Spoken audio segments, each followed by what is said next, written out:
Wow, I am excited to be here. Similar to Alan, I want to thank some people as well. Start with you for being here today in this beautiful setup. First time in here. Been here 48 hours and continue to be so impressed with all I've seen on campus and here. I want to thank the Board of Trustees, Interim President Woodruff, for entrusting me to lead this program. And in particular, I do want to thank Alan. A lot of what he just spoke about, I completely agree with. Initial conversations, vision, alignment, the fit.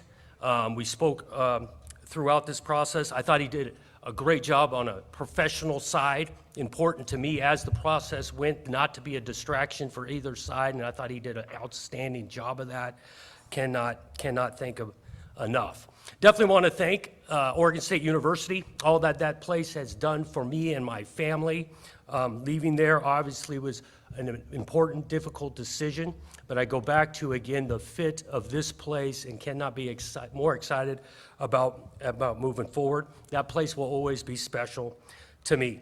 I want to thank the people of this community in regards to reaching out and make a warm welcome from not only me, but for my family, even just the last 48 hours. The opportunity to sit down with Coach D yesterday in my office and talk about the place. The text messages that I've gotten from other head coaches here at this university welcoming me and my family, talking about their own kids and cannot wait to connect to them, learn about the schools and whatnot. So I cannot thank you for the outpouring of support from this community already.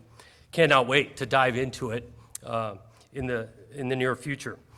Also, most importantly, and I thought this is going to be tough, but I got to thank this crew right in front of me. These decisions are not easy. I want to chase championships at the highest level, but at the same time create an atmosphere for my family to be special. And that's where I go back to this fit. I appreciate you guys, Candace, Robert, Bella, and Charles, for coming along and believing in this ride that we're undertaking. So thank you. I thought I would start just like I started the team meeting yesterday, getting to know these guys, first time around them, 9 a.m. yesterday, and really just telling my story. Walked up in front of them and told my story like this. Jonathan Smith, 44 years old, born in Pasadena, California. Huntington Hospital, but about a mile from the granddaddy of them all, the Rose Bowl.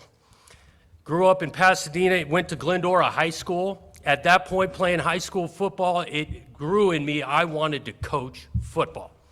Loved it, had a great experience, got toward the end of my senior year, knew I wanted to chase this dream of coaching, and I thought I could do it at the college level to learn more and more. Ended up getting an opportunity at Oregon State University to walk on there. Thought would be I go walk on there at the highest level I could get to is just learn about ball and all of that. Mike Riley, the head coach at the time, looked me in the eye and said, yeah, you're going to be paying for it, but you'll be treated just like everybody else in that locker room. The man stuck to his word, had an unbelievable experience there, learned a ton, friendships, all of that. First year I walk into Oregon State, my first position coach to get exposed to this great game, guy by the name of Paul Christ. Paul Christ was the offensive coordinator and quarterback coach, opened my eyes to schematics, which I was desperately wanting to learn about. He treated me awesome for my first couple of years. 2 years into it, Mike Riley leaves, and we're going through a transition. You're going to hear a little bit about that. We're going through a transition.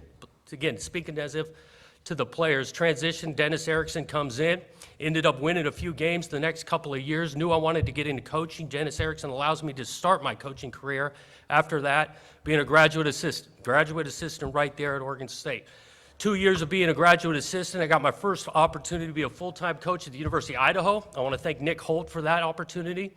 Learned a ton from him, experienced that. Was at Idaho for 6 years, went through 3 different head coaches at that time. Transition, different head coach, schematics, all of that. I learned a bunch through that experience of 6 years. Got to the point, though, I wanted to continue to progress in the profession. Went to the University of Montana. Robin Pflugrad gives me my first opportunity to call plays, be an offensive coordinator. Loved Missoula, Montana for 2 years. And then I got a call after that by a guy named Chris Peterson. Chris Peterson's down at Boise State, gives me opportunity to be a quarterback coach down there. Went down to Boise, 2 years there, great experience. Met a bunch of good coaches at the same time and players. And then after 2 years, Chris Peterson decides to transition to the University of Washington, thinks enough of me to bring me along, go to the University of Washington as the offensive coordinator, quarterback coach. Again, transition, new culture, learned a ton from those 4 years. After a couple of years of transition, building the culture, in our third year, we went to the college football playoff. In 2016, sounds like we were following a university the year before in the college football playoff. A great experience of winning the Pac-12 championship, and that led to an opportunity to go back to the alma mater and take on this idea of being a head coach. Place was, got there 6 years ago. A place was not having a ton of success, had some turmoil, different things going on, and was excited about diving into it, learning the players, changing the culture, creating a space where people could do their best work, and we dove into it. Had a lot of great memories, connections, recruiting, brought a staff down there that we put together that worked for 6 years straight. 7 out of the 10 coaches there for those 6 years were there the entire time. You get 10 position coaches, 7 of them were there with me for 6 years. And then, like Alan mentioned, the last couple of years had a little bit more success, got to the point to where this end of the year conversations, and I kept coming back to this idea of playing at the highest level, playing in a place where you could fit and be the type of dad, father, husband you want to be, let alone for myself and for the staff want to create. And that leads me all the way to this point, standing in front of you guys now, the team yesterday. That's a little bit of my story. Let me tell you a little bit why I'm so excited about Michigan State. I think, again, we go back to this fit. Let's talk schematics. Alan mentioned it. Yes, we want to make a physical brand of football on both sides of the ball, but at the same time, it lead to an innovative offense in regards to, we're going to take a chance once in a while, make it physical, create explosive plays. Defensively, make it hard on the defense, not just by the physicality we play with, but the schematics on that end. I think Michigan State's a place where you can develop. Michigan State's not just diving into a team meeting yesterday, diving into the idea of being a program of substance on and off the field, a program where we're going to dive into lives and beyond just being able to teach them how to be in the deep third in coverage or run a 15-yard in route. We want to be a place of substance on and off the field. We are going to be process-oriented, and this takes a minute. You stick to a process January all the way through December. You stick to a process Sunday to Saturday. You stick to a process to start a practice at the end of practice. And I felt Michigan State fit that and allowed for a lot of that. I think Michigan State's a national brand. I know football's a big deal around here, but there's a lot of big-time deals around here in sports. I'm looking at Coach Izzo right now. Can't wait. I've never gone to a college ice hockey game. Cannot wait to go down and check some of that out.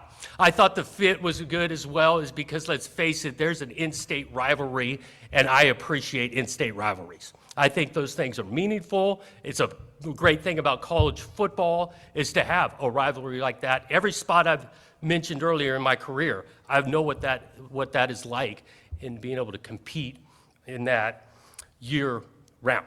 And so that'll, again, mean a ton. I'm excited, again, to deeply dive into connecting with these players. Priority number one, and through conversations with Alan, he knows this, is about the current roster right here.